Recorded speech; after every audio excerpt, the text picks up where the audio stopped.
আসসালামু আলাইকুম রহমতুল্লাহ। প্রিয় শিক্ষার্থী বন্ধুরা, কেমন আছো তোমরা? আশা করছি ভালোই আছো। আলহামদুলিল্লাহ, আল্লাহর অশেষ মেহেরবানিতে আমিও ভালো আছি। হায়দ্রাবাদ মডেল কলেজের অনলাইন ক্লাসের পক্ষ থেকে তোমাদেরকে স্বাগত জানাচ্ছি। আমি মোহাম্মদ আনোয়ার হোসেন, প্রভাষক হিসাব বিজ্ঞান, হায়দ্রাবাদ মডেল কলেজ।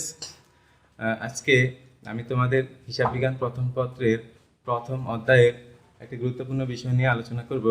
বিষয়টি হচ্ছে হিসাব সমীকরণের উপর লেনদেনের প্রভাব টেবিল বা ছকে উপস্থাপন করো। তো হিসাব সমীকরণের উপর লেনদেনের প্রভাব টেবিল বা ছকে উপস্থাপন করার পূর্বে আমরা হিসাব সমীকরণটি সম্পর্কে পূর্বে যে আলোচনা করেছিলাম সেই সম্পর্কে একটু কথা বলে নিই, তারপরে আমরা মূল বিষয়ে চলে যাব। ওকে, আমরা পূর্বের ক্লাসে বলেছিলাম যে মৌলিক হিসাব সমীকরণটি হলো এ সমান সমান এল প্লাস ও ই। এখানে এ সমান সমান অ্যাসেটস মানে মোট সম্পদ, এল মানে হচ্ছে বহির্দায় বা দায়, আর ও ই হচ্ছে মালিকানা সত্ত্ব। এগুলো তোমরা পূর্বের ক্লাসে জেনেছো। আরও জেনেছো যে মালিকানা সত্ত্ব চারটি উপাদান দ্বারা প্রভাবিত হয়। তার মধ্যে উপাদানগুলো হচ্ছে মূলধন, আয়, ব্যয়, উত্তোলন। মূলধন এবং আয় মালিকানা সত্ত্ব বৃদ্ধি করে, উত্তোলন এবং ব্যয় মালিকানা সত্ত্ব হ্রাস করে। নিশ্চয়ই তোমাদের এগুলো মনে আছে। তো ওকে, আমরা এখন আমাদের আজকের আলোচনার বিষয়ে চলে যাচ্ছি। আমাদের আজকের আলোচনার মূল বিষয় হচ্ছে হিসাব সমীকরণের উপর লেনদেনের প্রভাব ছকে উপস্থাপন করো। তো হিসাব সমীকরণের উপর লেনদেনের প্রভাব ছকে উপস্থাপন করো, এই বিষয়টি পরীক্ষায় বিভিন্নভাবে আসতে পারে। আমি তোমাদেরকে সেই সম্পর্কে একটু ধারণা দিচ্ছি। কেমন? যেমন আমাদের প্রশ্নে প্রথমে একটি উদ্দীপক দেওয়া থাকবে, এই উদ্দীপক থেকে প্রশ্নটা চাইবে। তো প্রশ্নটা কিভাবে চাইতে পারে সেই সম্পর্কে আমরা একটু জেনে নিই। প্রশ্ন বলতে পারে, উপর উল্লেখিত লেনদেনগুলো হিসাব সমীকরণে কি প্রভাব বিস্তার করে সেটা টেবুলার ফর্মে বা ছকে দেখাও। এছাড়াও বলতে পারে টেবুলার বিশ্লেষণের মাধ্যমে হিসাব সমীকরণের উপর লেনদেনের প্রভাব দেখাও। অন্যভাবে বলতে পারে লেনদেনগুলোর টেবুলার সামারি তৈরি করো। অথবা বলতে পারে বিবরণী ছকে হিসাব সমীকরণের উপর লেনদেনের প্রভাব দেখাও। এবং আরও বলতে পারে উল্লেখিত লেনদেনগুলো হিসাব সমীকরণে কী প্রভাব বিস্তার করে তা সারণী ছকের মাধ্যমে দেখাও। এবং উপরিক্ত লেনদেনগুলো হিসাব সমীকরণে প্রভাব দেখিয়ে প্রমাণ করো যে এ সমান সমান এল প্লাস ও ই। তো আমি যেই কথাগুলি বললাম এই সবগুলো কথাই প্রশ্নে বলতে পারে, এভাবে চাইতে পারে। তো এইভাবে বললে আমরা কিভাবে প্রশ্নটার উত্তর দিব সেই সম্পর্কে এখন আলোচনা করা হবে। ওকে, তো হিসাব সমীকরণের উপর লেনদেনের প্রভাব ছকে দেখানোর জন্য প্রথমে আমাদেরকে একটি ছক অঙ্কন করতে হবে। তোমরা বোর্ডে দেখতে পাচ্ছ এখানে একটি অঙ্কের সমাধান করা আছে। তো আমি সেই অঙ্কটি সম্পর্কে একটু পরে বলবো, আগে ছক সম্পর্কে তোমাদেরকে ধারণা দিই। হিসাব সমীকরণের উপর লেনদেনের প্রভাব দেখানোর জন্য আমাদেরকে প্রথমে এইভাবে ছকটি অঙ্কন করতে হবে। দেখো, প্রথমে তারিখের কলাম, তারপর সম্পদের জন্য একটি লম্বা কলাম হবে, পরবর্তীতে উদ্দীপকে যতটা সম্পদ থাকবে মানে যত আইটেমের সম্পদ থাকবে ততটা আইটেমের জন্য ততটা কলাম হবে। কেমন? আমরা যে প্রশ্নটি নিয়ে আজকে আলোচনা করব সেই প্রশ্নটিতে আমাদের চারটি সম্পদ রয়েছে। এই চারটি সম্পদ হচ্ছে নগদ, দেনাদার, আসবাবপত্র এবং অফিস সরঞ্জাম। তো তোমরা যে প্রশ্ন পাইবা সেই প্রশ্নে যদি সম্পদের চেয়ে বেশি থাকে, অর্থাৎ বেশি আইটেমের আরো সম্পদ থাকে, তাহলে তোমরা আরো বেশি করে ছক করবা। তোমাদের যদি 5টা সম্পদ থাকে 5টা কলাম করবা, আরো বেশি থাকলে আরো বেশি কলাম করবা। অর্থাৎ যতটা সম্পদের নাম থাকবে, খাত থাকবে, ততটা কলাম তোমাদেরকে লিখতে হবে। কেমন? আশা করি তোমরা বুঝতে পারছো। তো এরপরে দেখো সমান চিহ্ন দেওয়া হয়েছে, এরপরে হচ্ছে এল বা দায় অথবা বহির্দায়ের কলাম। তো সম্পদের কলামের মতো বহির্দায়ের কলামেও আমাদের লেনদেনটিতে যতগুলা বহির্দায় থাকবে সবগুলা বহির্দায়ের জন্য একটা একটা কলাম হবে। আমরা যে প্রশ্নটি নিয়ে আলোচনা করব সেখানে বহির্দায় রয়েছে দুইটি, একটি হচ্ছে ব্যাংক ঋণ এবং অপরটি হচ্ছে বাংলাদেশ। সেটা কিছুক্ষণ পরে তোমরা প্রশ্ন যখন সমাধান করবে তখন তোমরা দেখতে পাবে। ওকে, এরপরে হচ্ছে মালিকানা সূত্রের কলাম। ওই মালিকানা সূত্র তো আমরা জানি চারটি বিষয় দ্বারা প্রভাবিত হয়। এই চারটি বিষয়ের মধ্যে সি মানে মূলধন, আর রেভিনিউ, ই এক্সপেন্স মানে ব্যয়, ডি মানে ড্রয়িংস মানে উত্তোলন। অর্থাৎ মূলধন এবং আয় মালিকানা সূত্র বৃদ্ধি করে, এজন্য এখানে যোগ চিহ্ন দেওয়া হয়েছে। অন্যদিকে ব্যয় এবং উত্তোলন মালিকানা সূত্র হ্রাস করে, এজন্য বিয়োগ চিহ্ন দেওয়া হয়েছে। অর্থাৎ আমরা এই কলামটাতে মূলধন, আয়, ব্যয়, উত্তোলন এই চারটি কলামের কাজ একসঙ্গে করব। তো এরপরে হচ্ছে মন্তব্যের কলাম। মন্তব্যের কলাম সম্পর্কে একটু বলা যাক। মন্তব্যের কলামটা কিভাবে লিখবো? মন্তব্যের কলামে শুধুমাত্র মালিকানা সত্ত্বকে প্রভাবিত করে এমন উপাদানগুলো লিখবো। মালিকানা সত্ত্বকে প্রভাবিত করে না এমন উপাদান মন্তব্যের কলামে লেখা যাবে না। অর্থাৎ মন্তব্যের কলামটাই দেওয়া হয়েছে মালিকানা সত্ত্বকে বৃদ্ধি করে, হ্রাস করে এমন উপাদানের জন্য। আচ্ছা, যদি তোমাদেরকে প্রশ্ন করা হয় মালিকানা সত্ত্ব বৃদ্ধি হয় কি কারণে, তাহলে নিশ্চয়ই তোমরা বলবা মূলধন এবং আয়ের কারণে। তো এখন ধরো মালিকানা সত্ত্ব বৃদ্ধি পেলো, তো এখন মূলধনের কারণে বৃদ্ধি পেলো নাকি আয়ের কারণে বৃদ্ধি পেলো সেটা তো আমরা বুঝতে পারবো না। এই জন্য আমরা এখানে মন্তব্যের কলামে সেটা লিখে দেবো, মূলধন হলে মূলধন, আয় হলে আয়, ব্যয় হলে ব্যয়, এভাবে লিখে দেবো। কেমন? তাহলে আমরা মন্তব্যের কলামটা সম্পর্কে জেনে নিলাম। ওকে, এখন আমরা আমাদের আজকের যে প্রশ্ন, সেই প্রশ্নটা পড়ব, একটা একটা লেনদেন লিখবো এবং পরবর্তীতে এর সমাধান দেব ব্যাখ্যা সহ। তোমরা আশা করি মনোযোগ দিয়ে ক্লাসটি উপভোগ করবে। কেমন? ওকে, আমরা প্রথম লেনদেনটা লিখতে যাচ্ছি। প্রথম লেনদেনটি হলো জনাব ফয়সাল 2020 সালের 1 জানুয়ারি তারিখে নগদ 1 লক্ষ টাকা এবং 80,000 টাকার ব্যাংক ঋণ নিয়ে ব্যবসা আরম্ভ করলো। আমি লেনদেনটি আবার বলছি, জনাব ফয়সাল 2020 সালের 1 জানুয়ারি তারিখে নগদ 1 লক্ষ টাকা এবং 80,000 টাকার ব্যাংক ঋণ নিয়ে ব্যবসা আরম্ভ করা হলো। কেমন? লেনদেনটি আশা করি বুঝতে পারছি। এখন যেহেতু তিনি নিজস্ব তহবিল থেকে 1 লক্ষ টাকা এনেছেন, ব্যাংক থেকে ঋণ নিয়েছেন 80,000 টাকা নিয়ে ব্যবসা শুরু করেছেন, সেহেতু এখানে কোন পক্ষগুলি আছে? তোমরা জানো যে হিসাব সমীকরণে লেনদেনের প্রভাব দেখানোর জন্য আমাদেরকে প্রথমেই পক্ষ শনাক্ত করে নিতে হবে। পক্ষ শনাক্ত করার পর ওই পক্ষটি কোন হিসাবের আওতায় পড়ে সেটা দেখে তারপর সেটা কি সম্পদ, দায়, আয়, ব্যয় নাকি মালিকানা সত্ত্ব কোনটা, সেটার উপর প্রভাব বিস্তার করে দেখাতে হবে। কেমন? আচ্ছা, ওকে, আমরা এখন যে লেনদেন নিয়ে কথা বলতেছিলাম সেখানে যে পক্ষগুলি রয়েছে, মালিক যেহেতু নিজস্ব তহবিল থেকে 1 লক্ষ টাকা এনেছেন এবং ব্যাংক থেকে ঋণ নিয়ে এনেছেন 80,000 টাকা, তাহলে এখানে নগদ একটি পক্ষ আসবে, ব্যাংক ঋণ একটি পক্ষ আসবে আর মূলধন একটি পক্ষ আসবে। তো আমরা দেখি নেই এখানে নগদ এসেছে, অর্থাৎ এ এখানে বৃদ্ধি পাবে। এখন নগদ কয় টাকা আমরা দেখি নেই, যেহেতু নগদ 1 লক্ষ টাকা এনেছেন এবং ব্যাংক থেকে আরো 80,000 টাকা ঋণ এনেছেন, তাহলে 1 লক্ষ এবং 80,000 দুইটা মিলে কত টাকা হলো? দুইটা মিলে 1,80,000 টাকা হলো। তাহলে কারবারে এখন 1,80,000 টাকা নগদ সম্পদ রয়েছে। তো আমরা নগদের সামনে তাহলে 1,80,000 লিখবো এবং এটা বৃদ্ধি পেয়েছে। তো সেই জন্য এখানে খেয়াল করো, এই যে নগদ সম্পদ 1,80,000 টাকা, এটা যোগের। কেমন? যদি বিয়োগের হয় তাহলে এইভাবে ব্র্যাকেট দিয়ে দেখাতে হবে। এখানে নগদ সম্পদ বৃদ্ধি পেয়েছে, এই জন্য 1,80,000 টাকা যোগের দেখানো হলো। ওকে, এরপরে দেখো ব্যাংক ঋণ হলো 80,000 টাকা। ব্যাংক ঋণ তোমরা জানো বহির্দায়, এই দায় ব্যাংকে পরিশোধ করে দিতে হবে। তাহলে এটা হিসাব সমীকরণের কোন উপাদানকে প্রভাবিত করবে তোমরা বলো? নিশ্চয়ই এল কে প্রভাবিত করবে, কারণ বহির্দায় মানে হচ্ছে এল, ব্যাংক ঋণ বহির্দায়, এজন্য এটা এল কে প্রভাবিত করবে, দায়কে প্রভাবিত করবে। এই জন্য দেখো এখানে ব্যাংক ঋণ 80,000 টাকা এনেছে, এজন্য ব্যাংক ঋণের কলামে 80,000 টাকা বসে গেছে। অন্যদিকে এখানে মালিক নিজস্ব তহবিল থেকে 1 লক্ষ টাকা এনেছিল, 1 লক্ষ টাকা হচ্ছে তার মূলধন, এই জন্য মূলধন বা মালিকানা সত্ত্ব বৃদ্ধি পাবে 1 লক্ষ টাকা, এই মালিকানা সত্ত্ব বৃদ্ধি পাবে 1 লক্ষ টাকা। তো আমরা কিছুক্ষণ আগে বলেছিলাম যে মালিকানা সত্ত্বকে বৃদ্ধি করে হ্রাস করে এমন উপাদানের জন্যই মন্তব্য লিখতে হয়। এখন কোন উপাদানের জন্য মালিকানা সত্ত্বটা বৃদ্ধি হলো, সেটা মূলধন আনয়নের কারণে মালিকানা সত্ত্ব বৃদ্ধি হলো, এই জন্য আমরা এখানে লিখেছি মূলধন। আশা করি প্রথম লেনদেনটি বুঝতে পারছো। কেমন? আমরা এখন দ্বিতীয় লেনদেনে চলে যাব। দ্বিতীয় লেনদেনটি হলো জানুয়ারি মাসের 2 তারিখে ধারে পণ্য ক্রয় 40,000 টাকা। আবার বলছি, জানুয়ারি মাসের 2 তারিখে ধারে পণ্য ক্রয় 40,000 টাকা। আচ্ছা, আমরা তো জানি যে ধারে পণ্য ক্রয় করলে পাওনাদারের সৃষ্টি হয়, তোমরা তো জানো, তাই না? তো এখানে আমরা পক্ষ শনাক্ত করে নেই। ধারে পণ্য ক্রয় করার কারণে একটি পক্ষ আসবে ক্রয় হিসাব, অন্য পক্ষটি হবে পাওনাদার বা প্রদেয় হিসাব।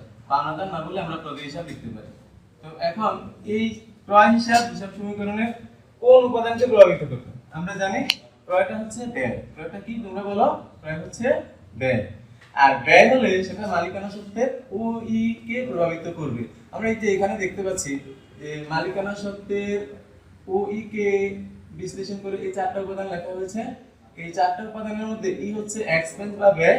তো এই ক্রয় হিসাব ব্যয়, এই কারণে এটা ই এর আওতায়, অর্থাৎ এটা মালিকানা সত্ত্ব ও ই এর আওতার মধ্যে পড়ে। তাহলে আমরা এখন বলবো এটা মালিকানা সত্ত্বকে প্রভাবিত করেছে। তো কিভাবে প্রভাবিত করেছে? ব্যয় হলে মালিকানা সত্ত্ব কি হয় তোমরা বলো? ব্যয় হলে মালিকানা সত্ত্ব হ্রাস পায়। এই জন্য দেখো এখানে এই ব্যয়ের কারণে মালিকানা সত্ত্ব হ্রাস পেয়েছে। যেমন অন্যদিকে ধারে ক্রয়ের ফলে পাওনাদার সৃষ্টি হয়েছে। এখন ধারে ক্রয়ের ফলে পাওনাদার সৃষ্টি হয়েছে, পাওনাদার কি বেড়েছে নাকি কমেছে? নিশ্চয়ই বেড়েছে। তাহলে আমরা এখন পাওনাদারকে বৃদ্ধি করব এবং মালিকানা সত্ত্বকে হ্রাস করব। তো তো পাওনাদারকে বৃদ্ধি করলে এখানে পাওনাদার 40,000 টাকা, দেখো যোগের এখানে বিয়োগের কিছু নেই। অন্যদিকে মালিকানার সাথে 40,000 টাকা সেটা হ্রাস পেয়েছে, এই মন্তব্যের কলামে আমরা লিখে দিলাম যে ক্রয়। তোমাদেরকে এই প্রসঙ্গে একটা গুরুত্বপূর্ণ কথা বলি, কেমন? তোমরা অনেক সময় কোনটা প্লাসের হবে কোনটা মাইনাসের হবে এটা বুঝতে কষ্ট হয়, এই জন্য একটা তোমাদেরকে শর্টকাট টেকনিক শিখিয়ে দিচ্ছি। ওকে, আমরা জানি হিসাব সমীকরণের দুইটি পক্ষ, একটি হচ্ছে বাম দিক, একটি হচ্ছে ডান দিক। তো বাম দিক এবং ডান দিক এই দুই দিককেই যদি লেনদেনটি হিসাব সমীকরণের দুই দিককে যদি প্রভাবিত করে, তাহলে একদিকে বাড়লে বা প্লাস হলে অন্যদিকেও প্লাস হবে। কেমন? আবার বলছি, লেনদেনটি যদি হিসাব সমীকরণের দুই দিককে প্রভাবিত করে, এখানে দুই দিক বলতে কি, দেখো এই হচ্ছে ডান দিকে আর l প্লাস ওই হচ্ছে ডান দিকে, এটা ডান দিক এটা ডান দিক, এইটাকে বললাম দুই দিক। কেমন? তাহলে কোনো লেনদেন যদি হিসাব সমীকরণের দুই দিককে প্রভাবিত করে, তাহলে একদিকে প্লাস হলে অন্যদিকেও প্লাস হবে। কেমন? আচ্ছা, আমরা একটা উদাহরণ দিয়ে বিষয়টি বুঝি।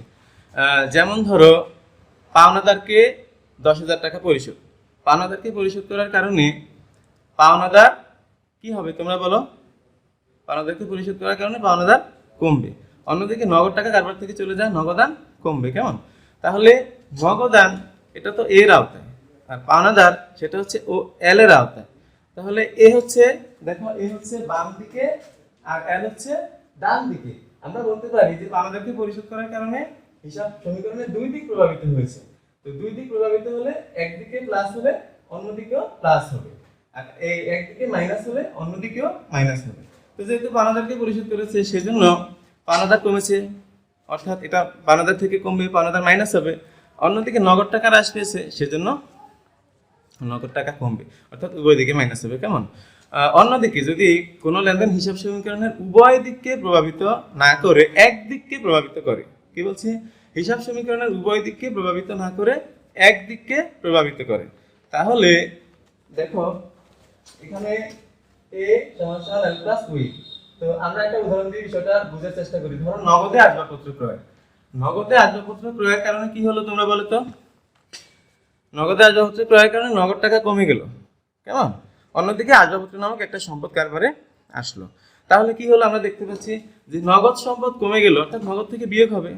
অন্যদিকে আসবাবপত্রের সম্পদ আসলো কারবারে, বৃদ্ধি পেল, তাহলে আসবাবপত্রের সঙ্গে যোগ হবে। তাহলে এই নগদে আসবাবপত্র ক্রয় লেনদেনটি হিসাব সমীকরণের কোন উপাদানকে প্রভাবিত করেছে? একদিকে এই উপাদানকে বাড়িয়েছে, অন্যদিকে এই উপাদানকে কমিয়েছে। তাহলে এটা হিসাব সমীকরণের একদিকে প্রভাবিত করেছে। কেমন? একদিকে প্রভাবিত করলে একটি প্লাসের হলে অন্যটি হবে মাইনাসের।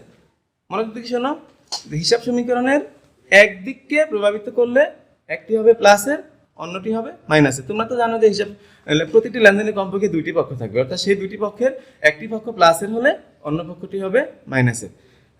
এই সম্পর্কে আরো একটি কথা বলা যায়। কেমন? এই যে লেনদেনের হিসাব সমীকরণে এ এল ও ই উপাদানগুলো পরিবর্তন হচ্ছে, এই পরিবর্তনটাকে আবার দুভাগে ভাগ করা হয়েছে। একটি হচ্ছে কাঠামোগত পরিবর্তন আর একটি হচ্ছে নিট পরিবর্তন। বুঝতে পারছি?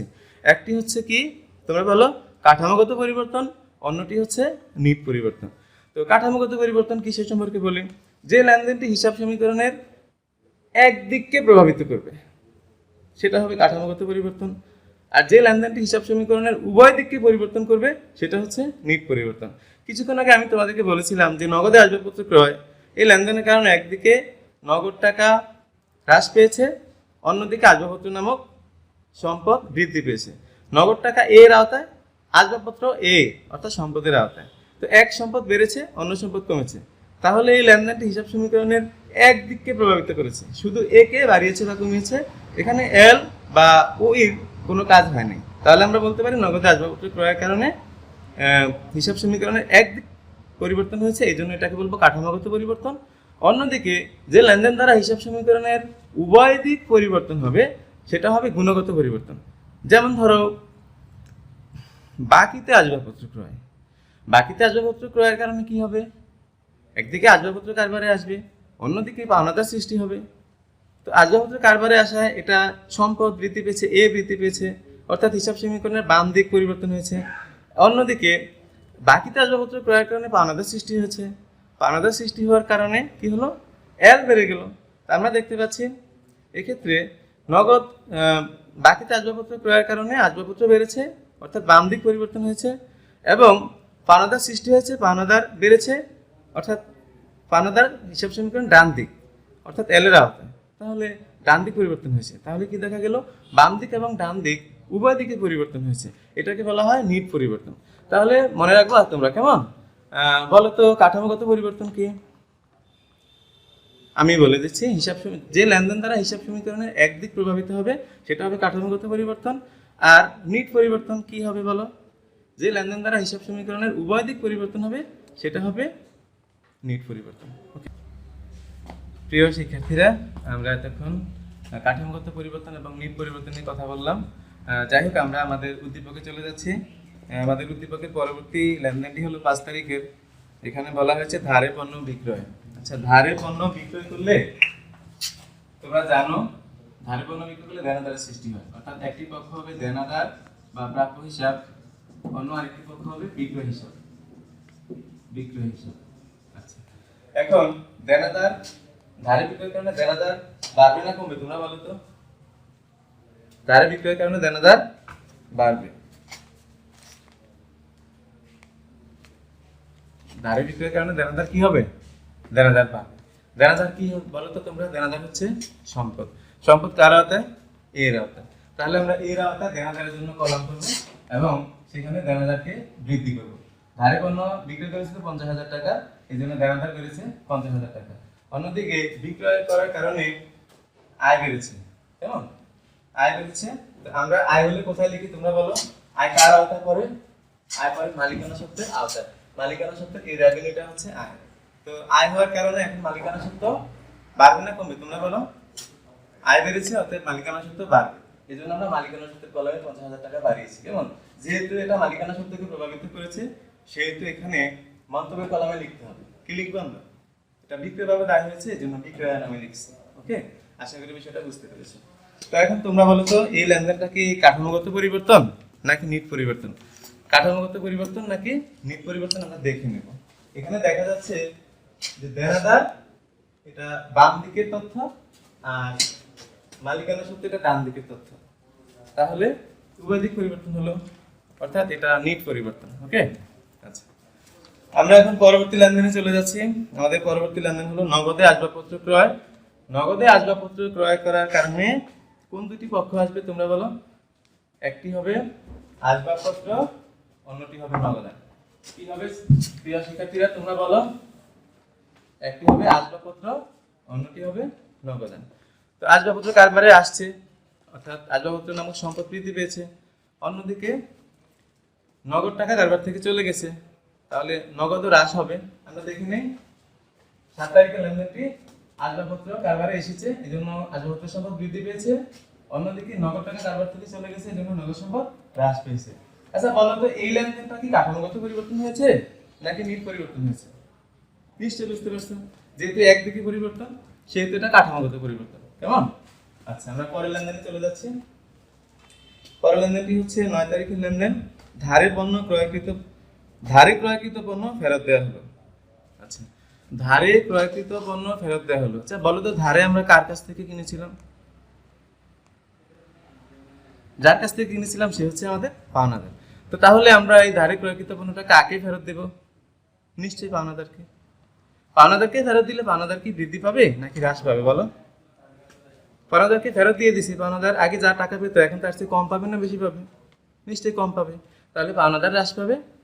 অন্যদিকে আরেকটি পক্ষ আসবে কি? ক্রয় ফেরত। আচ্ছা, ক্রয় ফেরত এটা হচ্ছে বিপরীত ব্যয়। ব্যয় যেমন আছে তেমনি বিপরীত ব্যয়ও আছে। বিপরীত ব্যয়টা কি সে সম্পর্কে একটু বলি। ব্যয়কে হ্রাস করে দেখানোর জন্য যে হিসাব লেখা হয় সেটা হচ্ছে বিপরীত ব্যয় হিসাব, কেমন? আবার বলছি, ব্যয়কে হ্রাস করে দেখানোর জন্য যে হিসাবটা লেখা হয় সেটা হচ্ছে বিপরীত ব্যয় হিসাব। এভাবে সম্পদকে হ্রাস করে দেখানোর জন্য যে হিসাব সেটা হচ্ছে বিপরীত সম্পদ হিসাব। দায়কে হ্রাস করে দেখানোর জন্য যে হিসাব সেটা হচ্ছে বিপরীত দায় হিসাব। আবার আয়কে হ্রাস করে দেখানোর জন্য যে হিসাব সেটা হচ্ছে বিপরীত আয় হিসাব।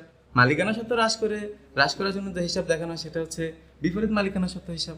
তো আমাদের এখানে ধারে ক্রয়কৃত পণ্য ফেরত দেওয়ার কারণে ক্রয় তো ব্যয়বাচক হিসাব, তাই না? ক্রয় করে ফেরত দিয়েছে, এই জন্য ক্রয় ফেরত নামে একটি পক্ষ আসবে যা ব্যয় হ্রাস করে।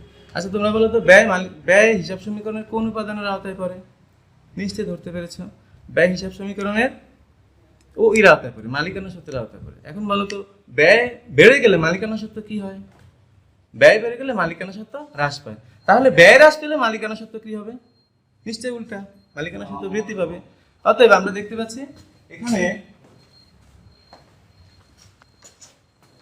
এই দেখো পাওনাদার কমেছে, অন্যদিকে মালিকানা সত্ত্ব বৃদ্ধি পেয়েছে ব্যয় হ্রাসের কারণে। কেমন? যেহেতু এটা মালিকানা সত্ত্বকে প্রভাবিত করেছে সেহেতু আমরা এখানে মন্তব্য লিখব। কিসের কারণে মালিকানা সত্ত্ব প্রভাবিত হয়েছে? ব্যয় হ্রাসের কারণে। আশা করি লেনদেনটি তোমরা বুঝতে পারছো।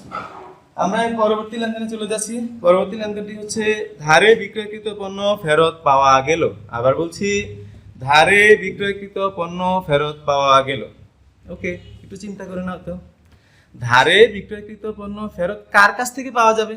আচ্ছা বলো তো, তুমি ধারে যার কাছে বিক্রয় করেছিলা সে কে ছিল? সে দেনাদার ছিল, তুমি তার কাছে পাওনা ছিল, তাই না? এখন ধারে বিক্রয়কৃত পণ্য যদি ফেরত আসে তাহলে দেনাদার থেকে ফেরত আসবে, দেনাদার কি বাড়বে না কমবে?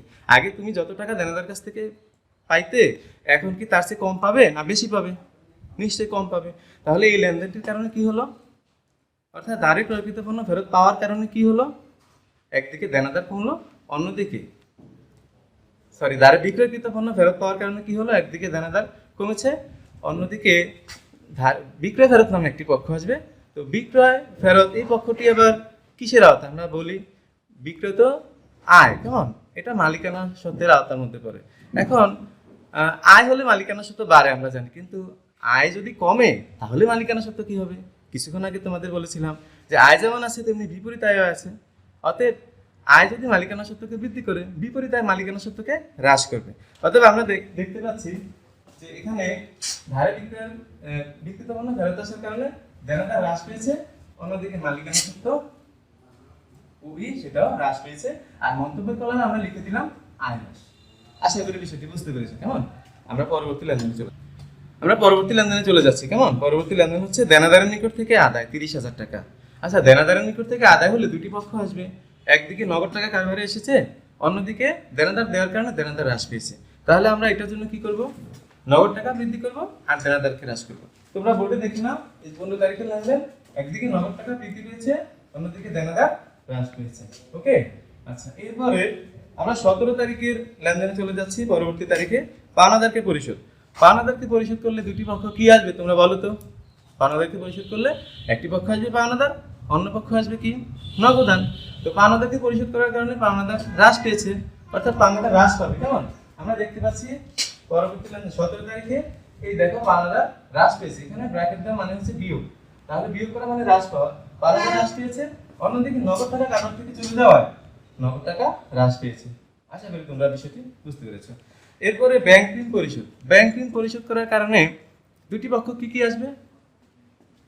যেহেতু ব্যাংকে ঋণ পরিশোধ করে দিয়েছি, ব্যাংক ঋণ একটি পক্ষ আসবে, অন্যদিকে নগদ টাকা কারবার থেকে চলে যাওয়াতে নগদান একটি পক্ষ আসবে। তোমরা জানো ব্যাংক ঋণ হচ্ছে দায়বাচক হিসাব, দায় পরিশোধ করে দিলে দায় কমে, সেজন্য ব্যাংক ঋণ বাবদ দায় কমবে, অন্যদিকে নগদ টাকা চলে যাওয়ার কারণে নগদ টাকাও কমে যাবে। তো আমরা লেনদেনটি দেখে নেই। এই 20 তারিখের লেনদেন, যে নগদ টাকা কমেছে, অন্যদিকে ব্যাংক ঋণ বাবদ দায় কমেছে। কেমন? এইদিকে কমেছে, এইদিকেও কমেছে। ওকে, এরপরে আমরা চলে যাচ্ছি 22 তারিখের লেনদেনে, পরবর্তী তারিখের লেনদেনে। সেখানে বলা হয়েছে অফিসের জন্য একটি কম্পিউটার ক্রয়।